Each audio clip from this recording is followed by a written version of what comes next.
All right. Well, that's fine. We're not going to worry about it. I was hoping to put some music on so I can focus while I'm doing this, but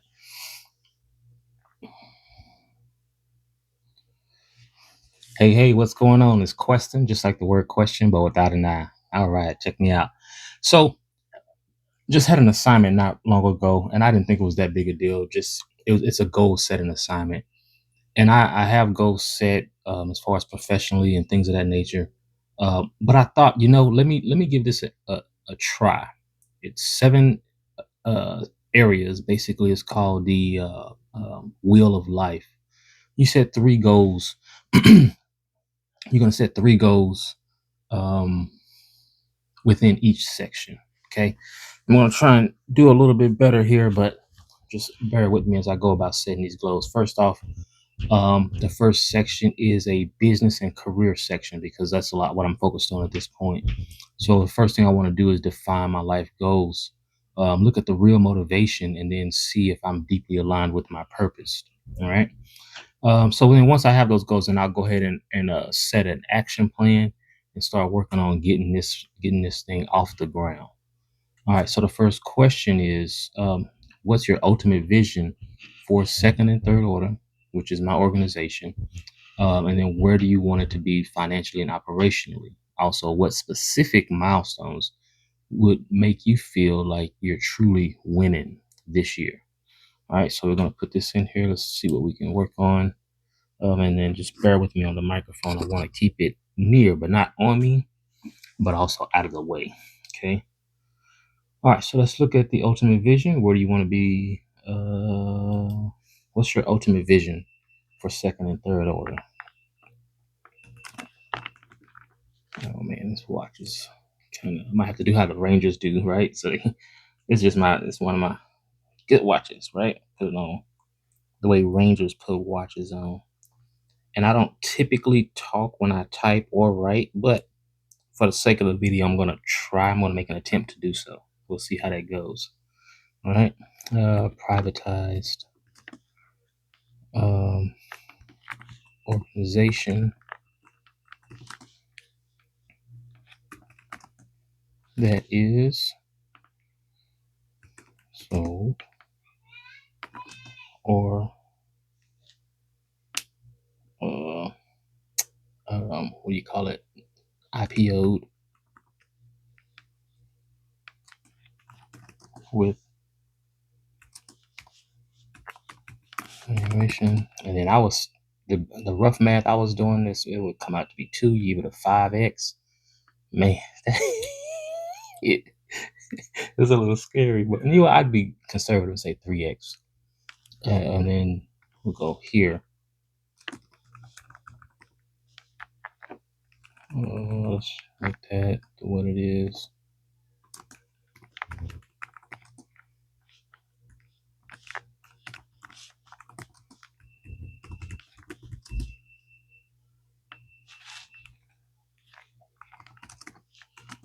Adjusting to.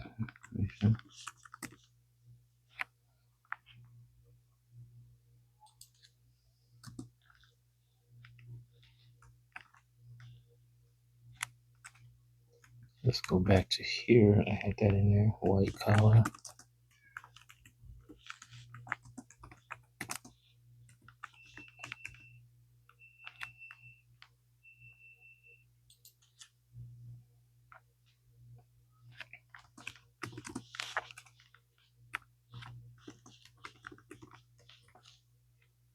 That is ultimate vision.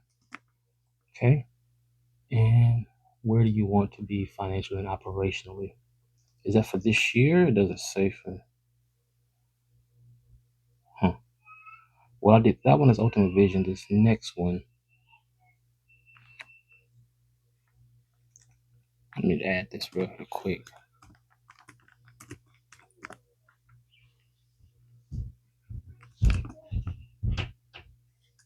And then we'll go financially and operationally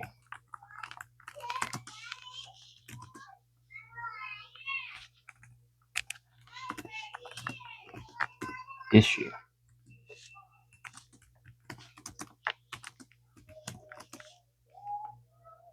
We're gonna say 3 full-time employees.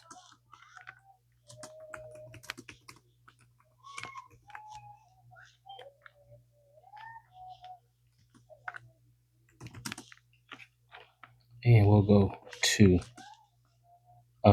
what do you call it? Backers, investors.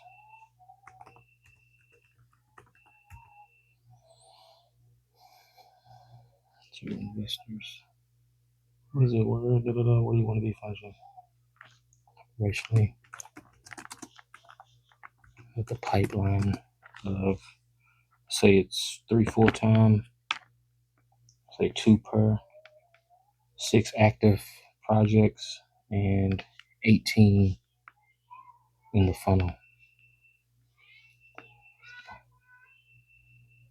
Pipeline of active contracts and 18 in the funnel. And what specific milestones will make you feel like you're truly winning this year? All right, so we'll go for this year. This year, we're saying the million. Shoot for 1.6, shoot for. We'll do 3. That's just so funny. Yeah.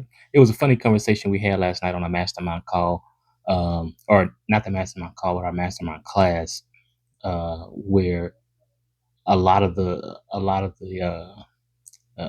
alumni, they came through with goals of 1 million, and all of them reached 1 million.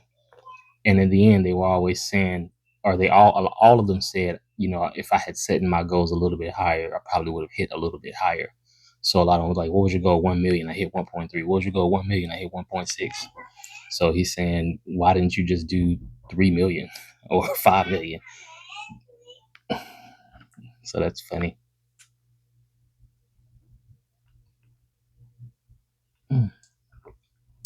Well, let's see. Where are we? Uh, oh, 3.5 million for the year. We'll say 3.5 just to be.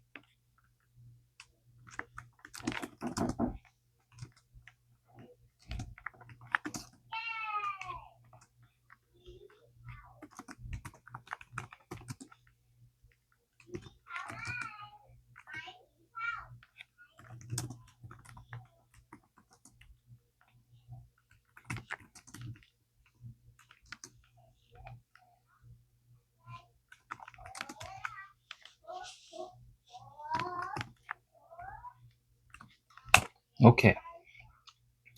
So we're gonna go ahead and submit. Take a look and see what we got to do, and we're gonna rock on.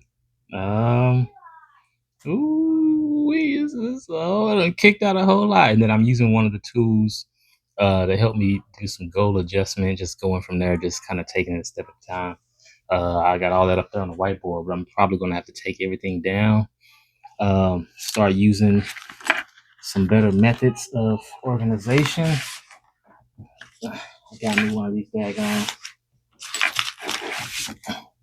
on these bad boys. I'm about to start using this too. Let's put this back here for right now.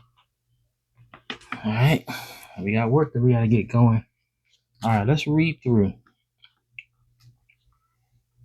All righty. Let's break down the objectives. All right, 25 objectives. Team expansion goal: hire 3 full-time employees. Considerations: identify the key roles that will drive growth and support operations. 2. Investor engagement goal: secure 2 investors. Determine the type of investors: angel investors, venture capitalists that align with your mission. 3. Contract development. Establish a pipeline with 6 active contracts and 18 prospects. Considerations: focus on industries or sectors that align with your services. Financial milestone: achieve a net income of 3.5 million. Assess current revenue streams and identify opportunities for growth. Strategic alignment with my long-term vision.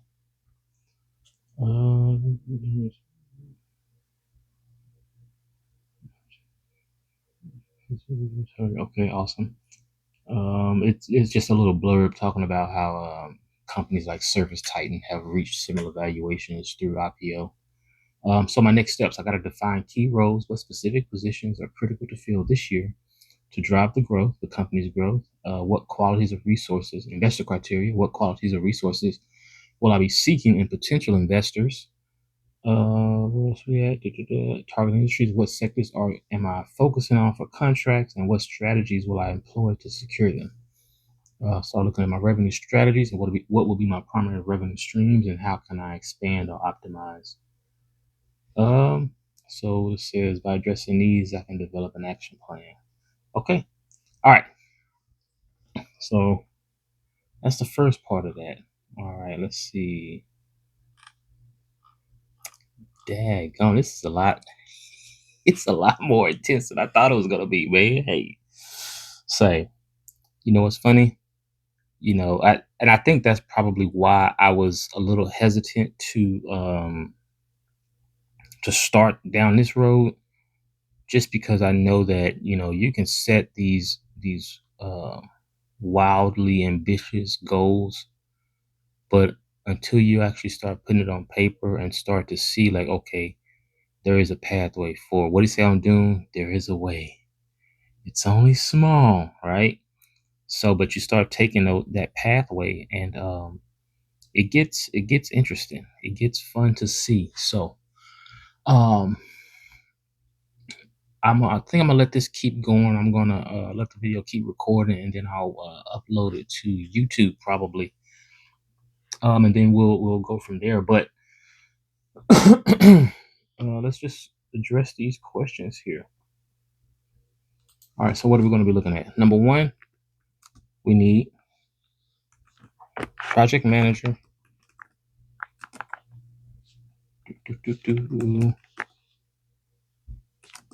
business developer,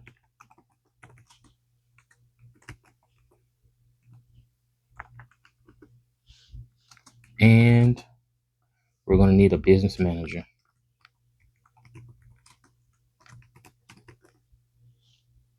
All right. Number two, qualities of resources you're seeking in my potential investors. Share the vision, have the capital,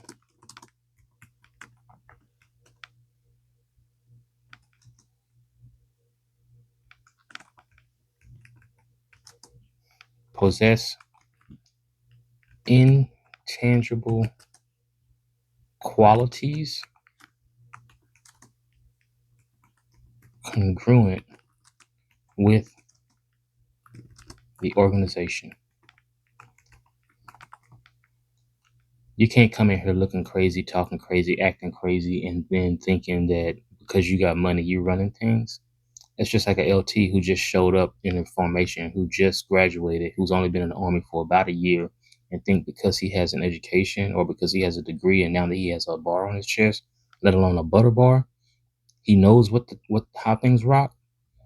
Calm down, buddy. That's not how this works. All right, let's go to number three.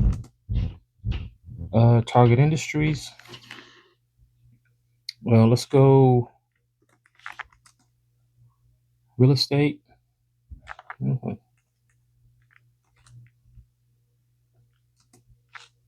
No, we do commercial real estate. Be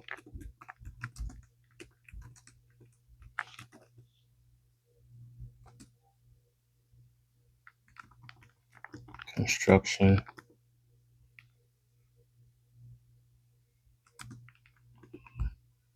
project management, consultation.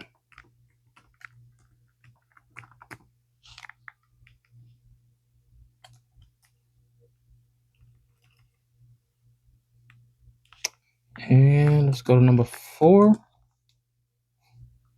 Primary revenue streams and how can they be expanded or optimized?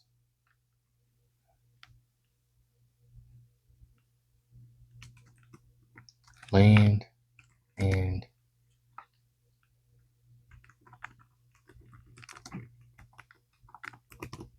property development, consultation, and construction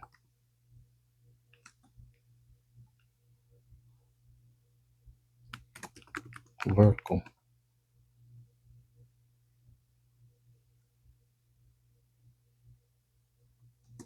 and cross promoting. Okay, let's see what we got here. Oh boy, I tell you one thing.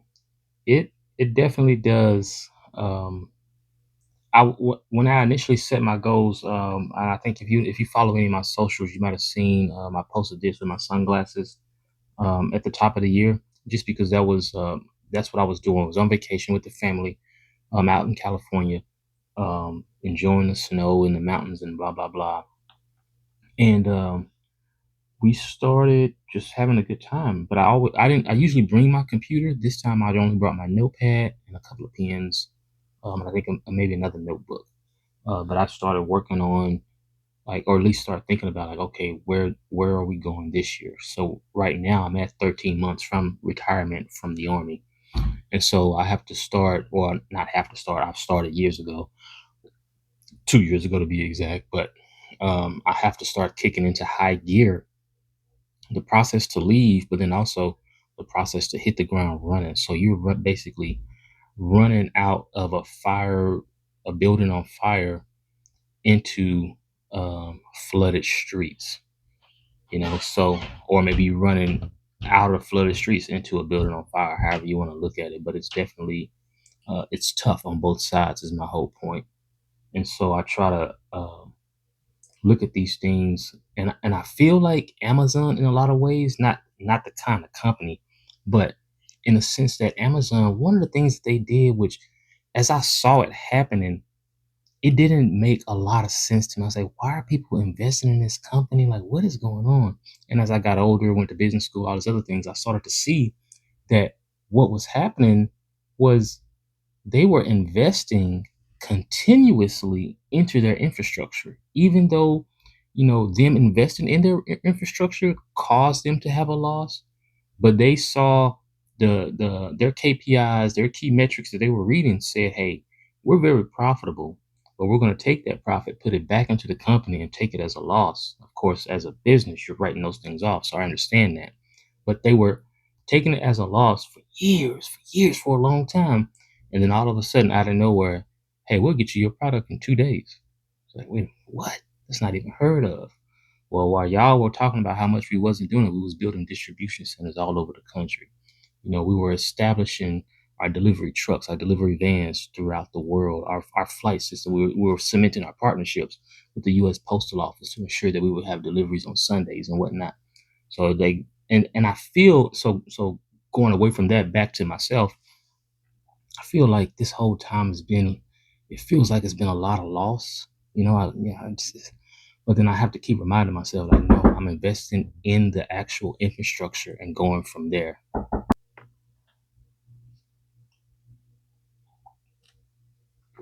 And so you invest in your infrastructure, and I'm one of those people that believes that everything that you can think of in existence under God's creation, right? However you want to look at it, there is a similarity in all those things, right? The golden ratio, Fibonacci, Immanuel Kant. 10x is easier than 2x. Um, Exponential organizations, the square root, humanity, all these things. And I mentioned those things specifically just because I'm working on a white paper, talking about those things. Uh, but I just believe like it's so uncanny to me that the human being can look inside himself or herself and see their atoms and see the formation of their atoms and think that they look like the formation of the universe. And to me, it's just like, well, yeah, that's obvious. Like, why wouldn't everything be the same, right? To me, as great of a creator as you would have to be to create something as great as a human, and just as well as great as the universe, you would have to still have frameworks, scaffolding things to build off of those things. Why wouldn't they be similar? So, with that being said, building your business is just like working on yourself, working on whatever it is that you got to do.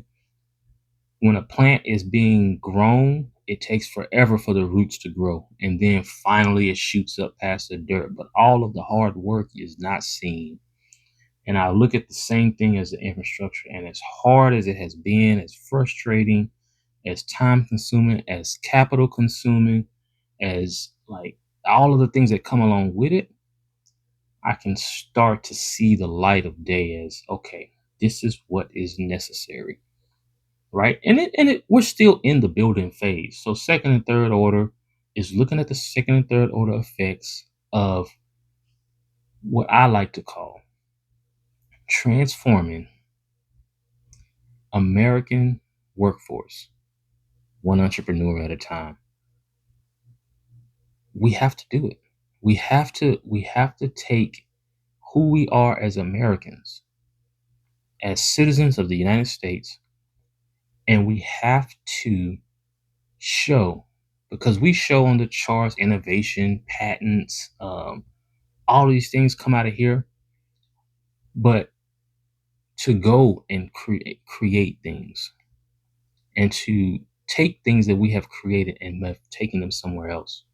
Because yeah, everybody, not everybody, but a large part of the world uses things that come from America and the West and all this other stuff. But I think that we have to start leaving the country as expats, but as business people, right? So we're going to create something somewhere else. And I think that once we start a framework of doing that, we'll be able to get past the militarism. And I'm a 20-year vet, infantry, right? So I'm not a 20-year vet in you know, a supply or something like that. I'm a 20-year vet in the infantry the entire 20 years. And when I say that, you know, we don't have to build our economy and our world and our future on war. We can build it on innovation, entrepreneurship, and American capitalism. We can do that. And we can do it in such a way that, again, we are the leader in getting those things done. So I'm on a rant, but we're going to go back to what we're working on. But that's the part that makes it a little scary because you have to start digging deeper into those things as okay, what am I trying to achieve here? And I'm going to put it all on my digital notepad, but I'm just putting it on my box right now so that way I can get it down here and I can type it all simply. But we're working on the key roles to fill. Okay, so that's going to be your project manager, business developer, and a business manager. All right, so the next steps are going to be to define the responsibilities and the recruitment strategy. Excuse me. Now, looking at the investor criteria, we got to find people that share the vision, right? It aligns with the mission of transforming the American workforce through entrepreneurship. They have to have the capital, possess the financial resources to support growth initiatives, and they have to possess congruent, intangible qualities, right? You got to exhibit values and ethics that match the organization's culture. We're not playing these games. And on my mastermind class, we were talking about or on the breakout session, they were talking about how, hey, it's such a headache to have to handle all these people on the construction site and this and that. And in my mind, I believe them. I'm not saying that that's not difficult because I know that it is. But in my mind, I look at it as I'm a drill sergeant. You know what I'm saying? 200 crazy kids that when I was a recruiter, right? Not even a drill sergeant, when I was a recruiter, and I've told this story to people several times. A friend of mine and I were driving back to work. We were coming back from prospecting. We did good or whatever we did, and we were making a turn off the highway to get back to the office. Car accident happens, and so traffic is stalled. Nobody knows. We're looking ahead, trying to see what is the issue. Why is traffic stalled? What's going on here, right? And we I think I was in the passenger seat. I get out. I'm like, what the heck? I call my partner and he's driving. I said, hey, Park, hey, hop out. We hop out the car. And then we see like, oh, it's nothing wrong. There's nothing in the way. It's just somebody needs to move their car out of the way. Easy. We walk up to the car, let them know, hey, just go ahead and move off to the side. We already called the cops. They're on the way to help you guys out. boom, nothing, all smooth, everything's, you know what I mean? And traffic gets to rolling. But the time it took for us to go from where we were parked or where we had stopped, we passed 3, 4, 5, 6 cars, and everybody's just sitting in their car like, "What the heck?" And it just took some gumption, some leadership to say, "Hey," to make a call, like, "Hey, go do this, you go do that, and the rest of us will move on." And it got to moving. And so I look at that in a sense of a lot of the things that need to happen, although they do take a lot of people and they do need to take somebody with vision and gumption to go out and get that thing done. I think I'm the person. Like I don't. A funny story. When we was traveling, going to California, we were in the airport, and I'm doing my tickets. I'm military, so they're looking at me, putting my bags in the check lane or whatever. And then there's this big old dude, tall, kind of heavy set dude, like yelling at this little lady, like, "Hey, who are you? It's Christmas Eve. We're trying to get to blah blah blah, and you messing up." And it was just, and my wife, she said, she hit me, not hit me, but like kind of like, "Hey, calm down." And I was like, "What do you mean?" She's like, I see what you're doing." And I didn't realize it, but immediately I just like got into defensive mode. She was like, "Yeah, you started like kind of swelling up," and I started to yell at this dude because it's like, bro, like it's Christmas Eve. You know what I mean? These people are here. They just trying to make their money. Everybody's trying to travel. You know, so why are you gonna make it as stressful as you possibly can by yelling? That's not gonna get anything done. But again, that's that mindset of um, protect the defenseless. When there's a vacuum, step up into the leadership role. And I've never been one of those guys that of, hey, I need to be the leader because I'm probably the best number two guy. But in the time that I need to be the leader, I can be. I think I'm more a better number two guy because I can be abrasive at times, and So next steps, let's identify the potential investors, right? We got to research some individuals, entities known for investing in workforce development and entrepreneurial ventures. Okay, I got to keep that in mind. Develop a compelling pitch, which I've been working on. Clearly define your investment opportunity, highlighting the unique selling points and growth prospects to attract potential investors. All right, with my targeting industries, I'm going to be focusing on engaging in the development and construction of commercial properties, project offering expertise to manage and oversee construction projects efficiently. All right, next steps from there, conduct thorough research to identify opportunities within these sectors, understanding current trends and demands. Need to build relationships with key stakeholders in these industries to facilitate contract acquisition and project collaboration. That's going to be a part that is going to take a little more time, and I'm going to have to really buckle down when I come up on my CSP or my military internship. Right, revenue strategies. So, investing in and developing properties to sell or lease, providing project management and construction services to clients. All right, so then we look at diversification, explore some additional services to mitigate risk and enhance revenue potential. Can't read right now. And then leverage existing projects to promote new services, creating a synergistic effect. Right, my consultant would love that. He's like, "Yeah, synergistic. You got to have those words, right? That's his thing." um, a synergistic effect that can lead to increased business opportunities. So that's a lot. I think I'm going to go ahead and pause it here because I still got a little bit more work to do, and then I'll begin to upload as I go forward. But we're going to just take it there for right now. All right. So let's take a beat, and we'll get going in just a second. All right. Talk to you soon. Again, it's question, just like the word question with but without an I, and we rocking.